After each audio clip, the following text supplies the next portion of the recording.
Linawin muna natin ang ilang mga misconceptions tungkol sa Pag-asa Island, ang West Philippine Sea at ang arbitral ruling noong 2016.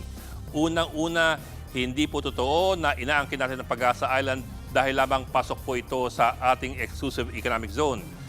Dati na po natin sinasabing hindi po ito ang dahilan at hindi po yan totoo. Ang Pag-asa Island, na kung tawagin ng iba ay T2 Island, ay nasa labas ng ating 200 nautical mile na EEZ. Yan po itong kulay dilaw na linya sa paligid ng Pilipinas. Yan po yung 200 nautical mile na EEZ. Ang Pag-asa Island po ay nasa labas lang yan. Mga 270 nautical miles ang layo po mula sa Palawan. So nasa labas nga po siya ng EEZ. Pangalawa, hindi po yan inaward sa atin ng 2016 arbitral ruling. Ang arbitral ruling po ay walang kinalaman sa teritoryo o kung aling bansa ang may-ari ng aling isla sa Spratlys. Ang pinagdesisyonan ng arbitral ruling ay ang pagbasura sa 9-dash line ng China. Pangalawa, nilinaw po nito na walang matatawag na isla sa Spratly Islands. May mga bato na maaaring angkinin ng mga bansa pero ang mga batong ito ay hindi po maaaring magkaroon ng sariling EEZ. Kung ganun, ano po ang pinanghahawakan natin sa Pag-asa Island? Ang pinanghahawakan po natin sa Pag-asa ay ang mismong paghawak natin dito. Sa madaling salita, effective occupation.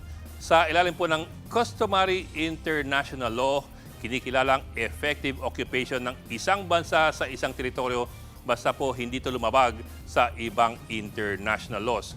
Ano pong ibig sabihin nito? Ibig sabihin na itatag na ang iyong otoridad sa isang jurisdiksyon. Halimbawa, meron ka ng administrasyon doon, mga reglamento, merong enforcement. Sa kaso po ng Pag-asa Island, nakatayo na riyan ang munisipyo ng Bayan ng Kalayaan na bahagi po ng Palawan. Meron ng paaralan at meron ng 2 hanggang 300 sibilyan na nakatira po dyan. Liban pa riyan ang detachment ng militar at ng Coast Guard. Pero hindi parating ganyan dyan. Ayon po sa Taiwan, isang Taiwanese garrison ang nakapwesto sa T2 Island noong taong 1971. Pero napilitan daw silang lumisan dahil sa isang paparating na malakas na bagyo. At pagbalik daw nila matapos ng ilang buwan, nakapwesto na ang Philippine Marines sa kung tawagin natin ngayon ay Pag-asa Island. Last minute daw, pinigilan ng Taipei ang mga Taiwanese troops na makipaggiyera sa mga Pilipino. Ayon po yan sa China Times. At sa susunod na 5 dekada, Pilipino na po ang nakapwesto sa Pag-asa Island.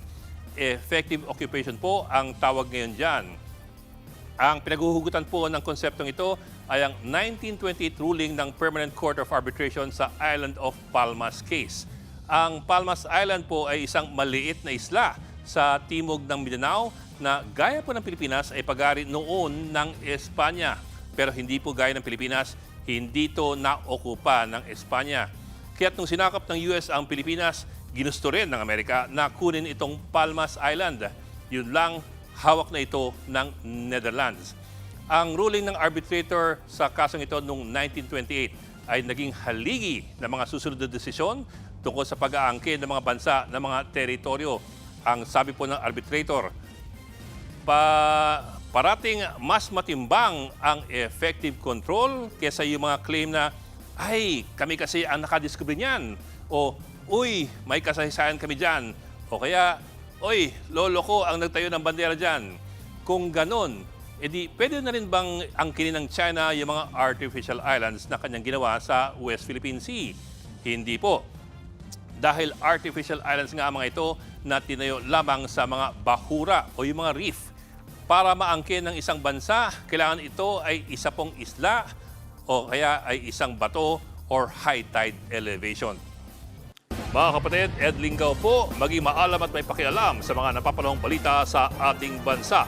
Para sa mas malilimang pagtalakay at paghimay sa mga issue at headlines, mag-follow at mag-subscribe sa social media pages ng News 5.